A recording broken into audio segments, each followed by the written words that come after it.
우리가 신앙생활하면서 하나님을 사랑해야 한다는 말을 수없이 들었고 하나님을 사랑한다고 고백합니다. 예수님께서도 마태복음 22장 37절에 내 마음을 다하고 목숨을 다하고 뜻을 다하여 주 너의 하나님을 사랑하라 이렇게 말씀하셨습니다. 오늘 우리가 함께 읽은 열왕기하 23장의 말씀에 마음을 다하고 뜻을 다하는 하나님의 사랑, 즉 하나님을 사랑하는 한 사람의 삶과 그리고 한 사람을 통하여 한 나라의 운명이 어떻게 변화되었는지 우리들에게 잘 보여주고 있습니다. 요시야 왕은 유다 역사상 가장 악했던 므낫세와 아몬 왕의 뒤를 이어 왕위에 올랐습니다. 나라 전체가 우상 숭배와 타락으로 물들어 하나님의 진노 아래 심판을 받기로 예정되어 있었던 암울한 시기였습니다. 특별히 요시야의 아버지였던 아몬이 얼마나 악한 통치를 했으면 신하들이 그 아몬 왕을 죽였습니다. 그리고 백성들이 왕을 죽였던 그 신하들을 죽이고 8살에 불과했던 이 요시야를 왕위에 세웠습니다. 여러분, 8살에 왕위에 올랐다. 어떠했을까요? 8살짜리가 왕위에 대해서 알고 있었으면 얼마나 알았겠습니까? 그리고 8살에 왕위에 올라서 과연 무엇을 할 수가 있었을까요? 아버지의 죽음, 그리고 백성들이 자신을 왕위에 올렸기 때문에 요시야가 어떤 생각을 하고 있었을까? 내가 앞으로 이렇게 해야 되겠다는 생각보다는 두려움과 염려와 걱정이 더 많았을 것입니다.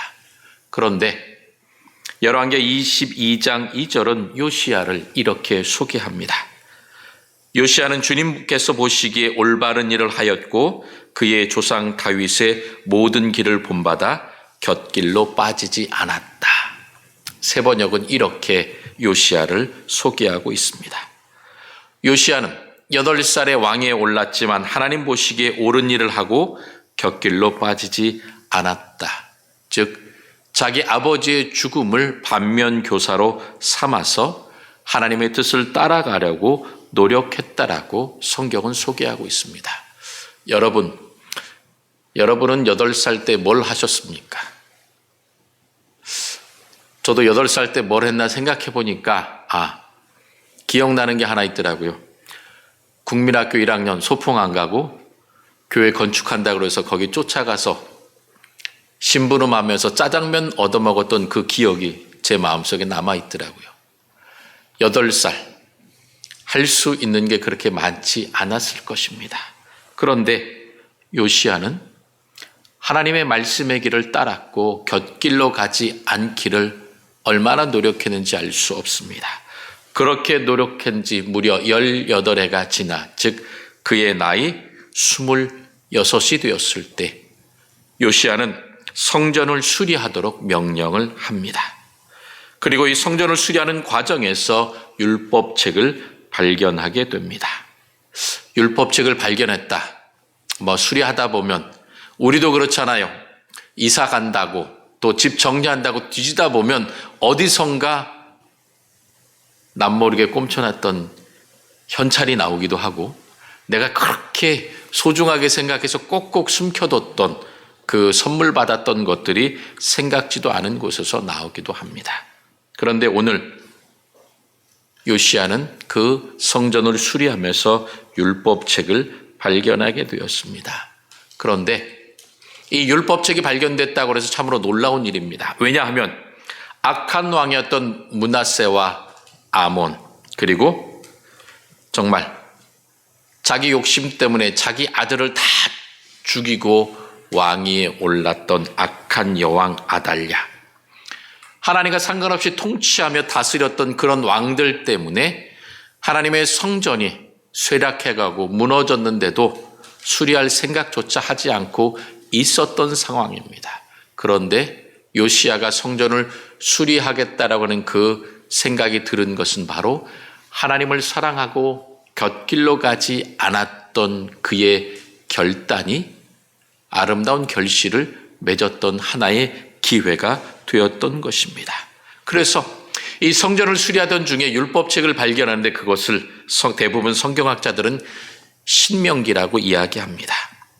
이스라엘 백성들이 약속의 땅에 들어가기 전에 모세를 통하여 이제 가나안 땅에 들어가서 너희가 어떻게 살라고 백성들에게 다시 한번 율법을 가르쳤던 내용이 신명기입니다.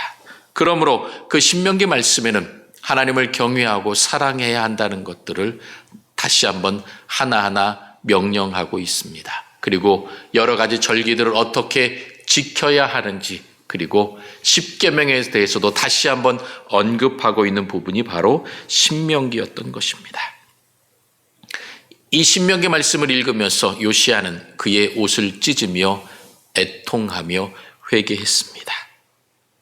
그동안 우상 숭배로 말미암아 타락하고 하나님의 징계를 받았던, 하나님의 진노 가운데 살아왔던 그 나라와 민족에 대한 책임감이 왕이었던 요시야의 마음을 강하게 눌렀던 것입니다. 그래서 요시야 왕은 슬퍼하고 애통하며 선지자를 보내 하나님께 묻습니다. 하나님께서 뭐라고 대답하십니까? 이제 이스라엘의 재앙을 내릴 것이다. 왜냐? 너희가 다른 신들을 분향하고 우상을 숭배했기 때문에 이 땅에 재앙과 진노를 내리겠다고 하나님이 말씀하십니다. 그러나 요시야의 그러한 아름다운 모습을 보고 하나님께서 이렇게 말씀하십니다. 말씀을 가까이 하면서 그 왕의 마음이 부드러워지고 겸비하여졌기 때문에 하나님 앞에 통곡하고 회개했습니다. 그러니 하나님께서 이렇게 말씀하십니다. 너는 평안히 죽음을 맞이하게 될 것이고 재앙을 내 눈으로 보지 않을 것이다. 이 남유다 왕국이 멸망하겠지만 요시야의 때가 아니라 그 이후에 그 심판과 진노를 맞이하게 될 것이라고 하나님께서 말씀하십니다. 이러한 하나님의 말씀을 들은 요시야의 마음이 어떠했을까요? 그의 마음이 편하지 않았습니다. 너무나도 불편했습니다. 그래서 전 국가적인 회개의 역사, 신앙의 갱신 운동을 펼치게 됩니다. 그 놀라운 신앙 갱신의 운동, 개혁 운동의 그 현장이 오늘 우리가 함께 읽은 열왕기하 23장으로부터 시작됩니다. 그래서 요시야는 개혁을 위하여 가장 먼저 무엇을 합니까? 유다와 예루살렘의 모든 장로들을 모으고 백성들을 이끌어 성전에 올라오게 합니다. 그리고 그 성전에 올라와서 언약책의 말씀을 낭독하는 것으로 시작합니다. 왕이 먼저 하나님의 말씀을 읽고 애통하며 회개하고 그의 마음이 부드러워졌습니다. 그러자 그 말씀을 나 혼자만 읽고 깨닫는 것이 아니라 백성들과 함께 해야 되겠다라고 요시야 왕이 결단했던 것입니다.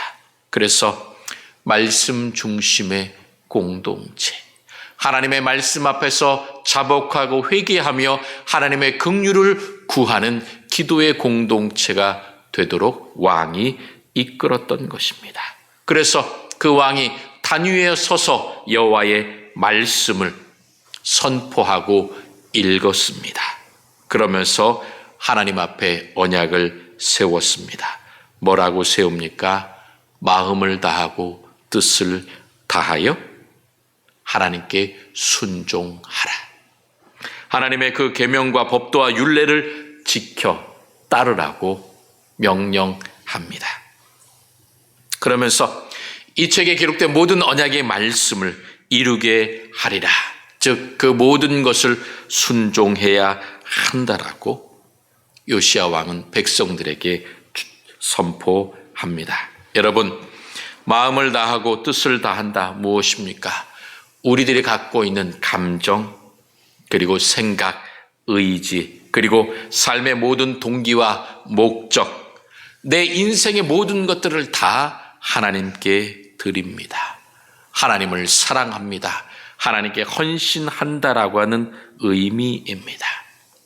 내가 혼자서 내가 하나님을 사랑합니다라고 하는 내 개인적인 삶의 영역에서 그치는 것이 아니라 모든 백성들이 함께 모여서 전 국가적으로 우리들의 공적인 영역, 즉 이 나라와 민족 그리고 함께 예배하는 예배 공동체로 모든 곳에서 오직 하나님만을 사랑하겠다고 지금 결단하고 있는 것입니다. 하나님의 말씀을 내 마음속에 받아들이고 하나님의 말씀에 비추어 내가 어떠한 죄가 있는지, 하나님 보시기에 부끄러운 모습이 있는지 그 모든 것들을 하나하나 되짚어보고 살펴봅니다. 그러면서 내가 하나님께 순종하겠습니다. 하나님의 뜻대로 살아가겠습니다라고 지금 실천하겠다라고 결단하고 있는 것입니다. 여러분, 이스라엘 백성들이 이 모습을 바라보며 우리들의 신앙을 한번 생각해 봅시다. 우리가 말씀을 들을 때에 그래, 내 귀에 좋다. 말씀을 들으니 내 마음이 편하다. 그곳에서 그친다고 한다면 그것은 내 개인적인 영역, 내 사적인 욕심과 이익에 그치는 것입니다. 그러므로 내 마음을 다하고 뜻을 다하여 하나님을 사랑한다고 하는 것은 내 마음의 위로와 평안에서 그치는 것이 아니라 거기에서 한 발짝 더 나아가 하나님, 내 삶을 통하여 하나님께서 영광 받아 주십시오. 내가 하나님의 뜻대로 살아가겠습니다. 노력하겠습니다라고 하나님 앞에 결단하는 삶, 그리고 실천하는 삶으로 우리가 변화되어야 한다는 것입니다. 만약에 하나님의 뜻대로 살아가겠다고 다짐했지만 그렇게 살아오지 못했던 것이 있다면 여러분, 회개하고 지금 돌이켜도 늦지 않습니다. 왜냐하면 우리들의 신앙생활에 있어서 가장 경계해야 될 것이 무엇이냐? 바로 신앙의 분리입니다. 내 개인적인 삶에 있어서는 하나님을 사랑한다고 고백하면서 내 삶의 공적인 영역, 즉 교회, 직장, 가정, 내 주변에 있는 모든 사람들을 볼 때에 신앙의 모습이 아니라 내 욕심과 내가 하고 싶은 대로 하면서 교회의 모습과 가정의 모습이 다르다고 한다면 그것은 하나님 앞에 올바른 모습이 아니라는 것입니다. 그것은 외식적인 것이요 형식적인 신앙이라고 하는 것입니다. 그러므로 우리는 교회와 가정, 직장, 이웃과의 관계에서 동일한 모습을 보여야 합니다. 그러므로 요시야 왕이 우리가 마음을 다하고 뜻을 다하여 하나님을 사랑하겠다라고 그 약속하자 모든 백성들이 우리가 그렇게 하겠다라고 다짐합니다. 그리고 나서 요시야 왕이 솔선수범해서 무엇을 합니까? 그 삶의 영역에 있는 모든 우상들을 다 제거하였습니다. 왜 이 모든 것들을 제거했습니까? 내 모든 것을 다하는 전 인격적인 헌신, 내 모든 것을 사랑한다고 하는 그 사랑의 고백은 실천적인 행동, 즉 우리들의 행동을 요구하기 때문입니다. 그래야 진정한 신앙의 개혁, 갱신운동이 일어날 수 있는 것입니다. 그래서 이 요시야의 개혁은 그 입술의 고백, 입술의 결단으로 그치지 않았습니다. 4절부터 보게 되면 그 결단에 따른 철저한 실천을 우리들에게 보여주고 있습니다. 그래서 가장 먼저 무엇을 합니까? 바알과 아세라와 하늘의 일월 성신을 위하여 만든 모든 그릇을 여호와의 성전에서 내어다가 예루살렘 바깥 기드론의 밭에서 불사르고 그것들의 재를 베델로 가져가게 했습니다. 여기에서 우리가 참으로 아픈 현실을 보게 됩니다. 바알과 아세라 그리고 하늘의 일월 성신을 위하여 우상을 숭배하게 하여 만들었던 그 그릇이 어디에 있었습니까? 여호와의 성전에 있었습니다. 하나님을 예배하고 하나님 앞에 모든 것을 다하여 전심전력하며 제사하며 예배해야 할 그곳에 우상을 숭배하기 위한 그릇들이 있었다는 것입니다. 그만큼 요시야 왕 전에 얼마나 많은 왕들이 우상을 숭배하며 하나님을 저버렸는지 낱낱이 보여주고 있는 것입니다. 그런데 요시야 왕은 그 모든 것을 알았기 때문에 그 성전으로부터 모든 그릇을 다 내어다가 예루살렘 바깥 기드론, 즉 그 기드론 계곡에 가서 그것을 다 불사르고 그 재를 갖고서 어디로 가게 됩니까? 베델로 가져가게 했던 것입니다. 여러분, 이 베델이 어디입니까? 바로 북이스라엘의 우상 숭배의 온상이 베델이었습니다. 남유다와 북이스라엘이 분열되었을 때에 북이스라엘의 초대 왕이었던 여로보암이 어떻게 합니까? 하나님께서 3대 절기 때마다 하나님 앞에 나와 보이라고 이야기했기 때문에 북이스라엘 사람들도 3대 절기 예루살렘 성전에 가서 하나님께 제사하고 북이스라엘로 돌아오지 않으면 결국 우리 나라는 망할 수밖에 없다. 여로보암은 그 생각을 합니다. 그래서 베델과 단에 송아지 우상을 만들어 놓고 이것이 바로 너희를 인도하고 너희의 모든 것을 사랑과 은혜와 축복으로 인도해 주신 너희의 하나님이다라고 우상을 세웠습니다. 그 세운 우상이 있는 그 베델에 그 재를 가져갔다는 것은 무엇입니까? 당시 이미 요시야 왕 때에 북이스라엘은 아수르에 의해서 멸망하여 뿔뿔이 흩어졌고 그리고 이방 민족들이 그 사마리아 모든 곳에 와서 정착하며 살았기 때문에 혼혈 민족이 되어 그 신앙의 정체성을 잃어버리고 우상 숭배 길로 가고 있었던 것입니다. 그러므로 요시야 왕은 그 안타까운 마음으로 베델에게까지 그 재를 갖고 가서 그 북이스라엘 땅까지 정결하게 되기를, 하나님을 믿는, 하나님을 마음을 다하고 뜻을 다하여 사랑하는 그러한 나라 민족이 되기를 간절히 소망하기 때문에 그 북이스라엘 지역까지 모든 것을 갖고 가게 만들었던 것입니다. 그리고 나서 어떤 행동을 하게 됩니까? 옛적에 유다 왕들이 세워서 유다의 모든 성읍과 예루살렘 주위의 산당들에게 분향하며 우상을 섬기게 한 제사장들을 패했습니다. 그리고 바알과 해와 달과 별대와 하늘의 모든 별에게 분향하는 자들을 패했던 것입니다. 하나님을 예배하는 것이 아니라 우상 숭배하는 그 거짓 선지자들까지 모두 다 패하고 쫓아냈고 그들을 성전으로부터 다 내어 쫓아내었던 것입니다. 혹시라도 요시야 왕 그 마음에 그 많은 그릇들과 그리고 그 거짓 선지자들 혹시 나중에 필요할지 몰라. 내가 이렇게 하면 사람들이 어떻게 생각할까라고는 다른 사람들의 눈치를 보지 않았습니다. 중요한 것은 오직 하나님에 대한 사랑, 그 믿음에 대한 온전한 열심으로 모든 것들을 다 패하고 없애고 쫓아내었던 것입니다. 그는 타협하지 않았습니다. 우상 숭배 모든 잔재를 불사르고 내쫓는 과감하고도 물리적인 행동을 취했던 것입니다. 얼마 전 한 통계를 보고 참 놀라움을 금치 못했습니다.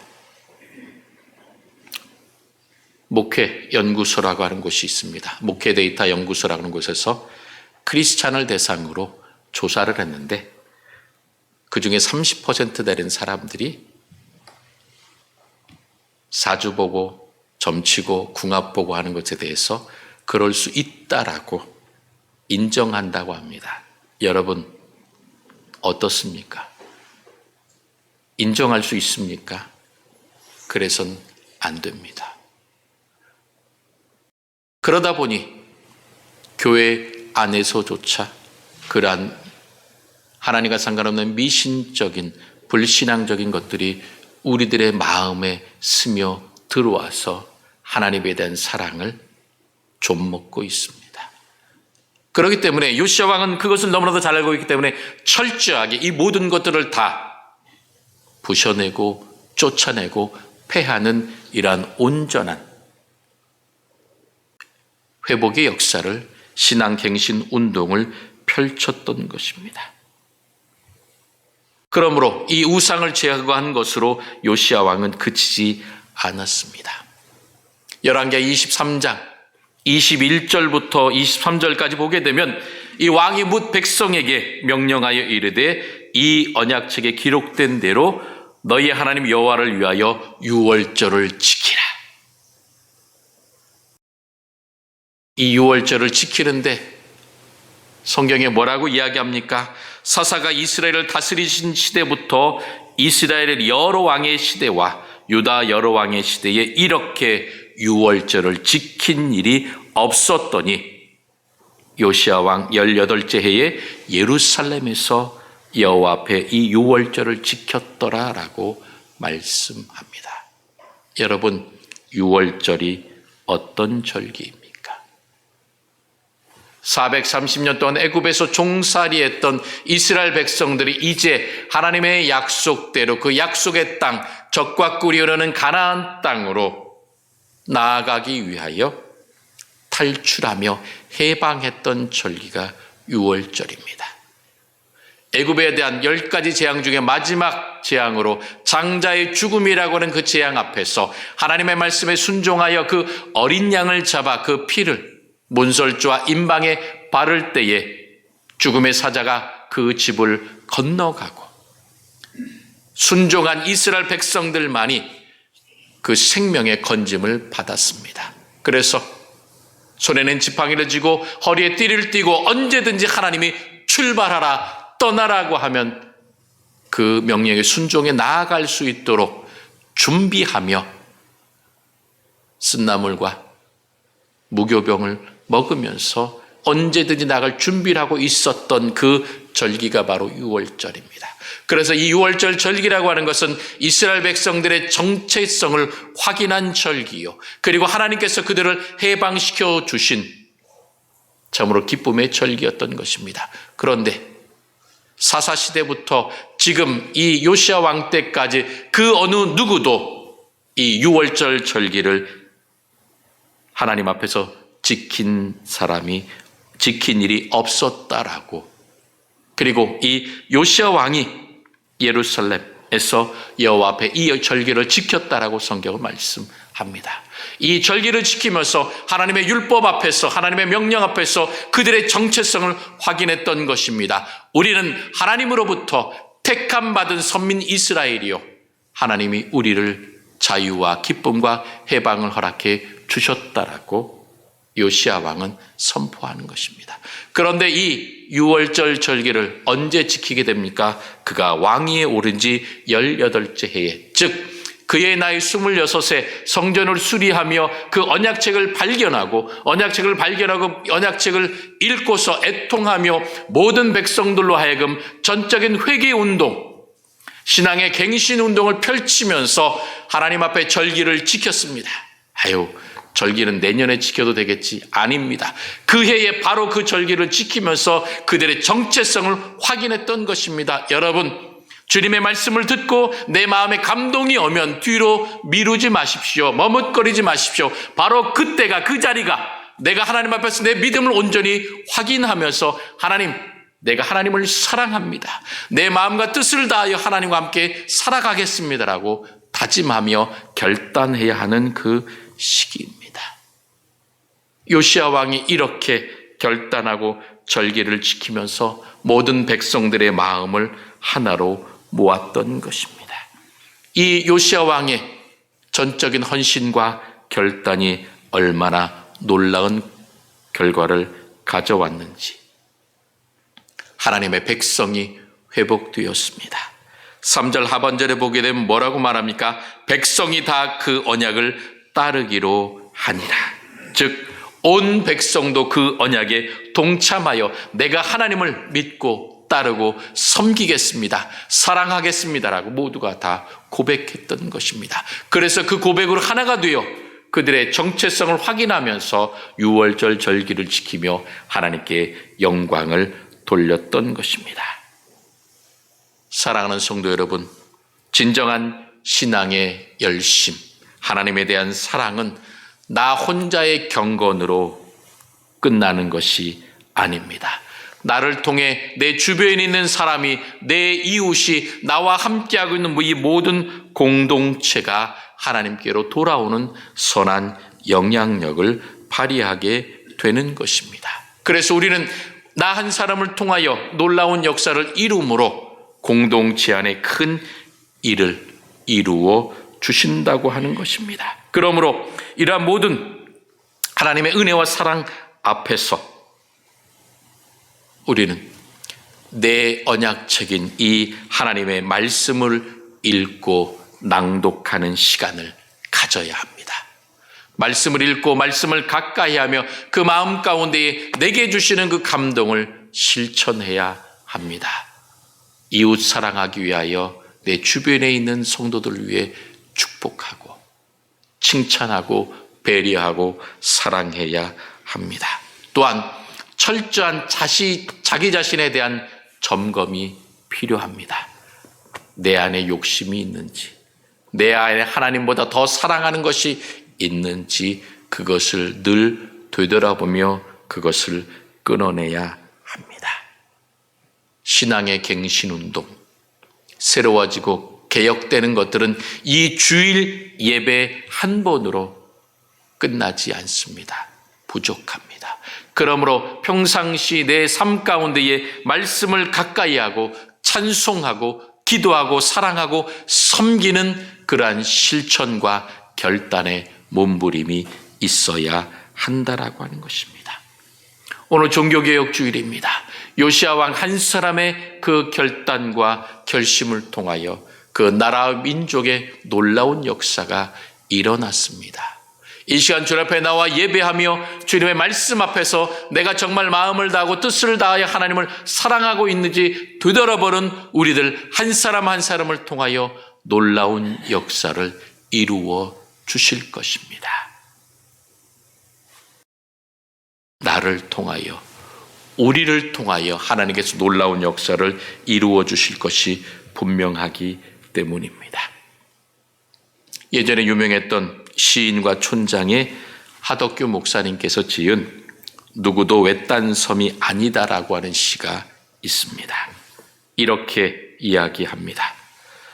그 누구도 외딴 섬이 아니요, 저 망망한 바다에 뿌려진 파편들처럼 쓸쓸히 홀로 떠 있는 외로운 섬이 아니요, 그 누구도 외딴 섬이 아니요, 이 막막한 우주에 날리는 티끌들처럼 아무도 모르게 사라져가는 외로운 섬이 아니요, 우리 안에 태고적부터 새겨져 있는 하늘 아버지의 형상, 인간이라는 온 세상과는 바꿀 수 없다 말씀하신 생명, 우리 안에 먼 옛날부터 새겨져 있는 하나님의 그 형상, 인간이라는 그 무엇과도 바꿀 수 없다고 말씀하신 그 소중한 이름. 하덕규 목사님은 이 누구도 외딴 섬이 아니다라고 하는 이 시를 통하여 내가 홀로 있는 것 같지만 그러나 나는 하나님의 생명과 하나님의 영광을 갖고 있는 소중한 존재여, 그리고 우리 안에 있는 그 하나님의 생명과 영광과 능력이 함께하고 있기 때문에 나를 결코 홀로 두지 않는다는 것입니다. 그 무엇과도 바꿀 수 없는 존귀한 존재임을 우리들에게 말씀해 주고 있습니다. 그러므로 우리는 하나님 안에서 함께 믿음의 공동체 안에서 예배하며 찬송하며 살아가는 아름다운 믿음의 공동체입니다. 그 믿음의 공동체 안에서 서로를 격려하고 그리고 서로의 손을 잡고 칭찬하면서 축복하면서 함께 하나님을 위하여 살아가야 합니다. 우리가 함께 마음을 다하고 뜻을 다하여 하나님을 사랑할 때에 우리를 통하여 놀라운 역사가 일어나게 되는 것입니다. 여러분, 나로부터 시작되어 우리 그리고 교회, 믿음의 공동체 성도들을 통하여 놀라운 역사가 일어나게 되는 것입니다. 그러므로 오늘 이 시간 우리가 모두 마음속으로 다시 한번 결단합시다. 주님, 내가 마음을 다하고 뜻을 다하여 주님을 사랑합니다. 주님의 계명과 언약을 지키고 따르겠습니다 라고 고백합시다. 결단합시다. 그리고 이 고백이 실천으로 이어져서 우리의 신앙이 회복되고 공동체가 건강해지고 이 공동체 안에 하나님의 놀라운 역사가 일어남으로 이 세상을 바뀌고 눈물을 흘리고 아파하고 힘들어하는 자들에게 생명을 주며 하나님의 뜻 가운데에 되살아나는 회복의 역사가, 구원의 역사가, 생명의 역사가 날마다 일어날 수 있도록 우리가 앞장서야 할 것입니다. 그럴 때에 하나님께서 기뻐하시는 풍성한 열매가 날마다 우리들의 삶을 통하여, 우리들의 결단을 통하여, 우리 파평교회를 통하여 날마다 일어날 수 있기를 주님의 이름으로 축원합니다.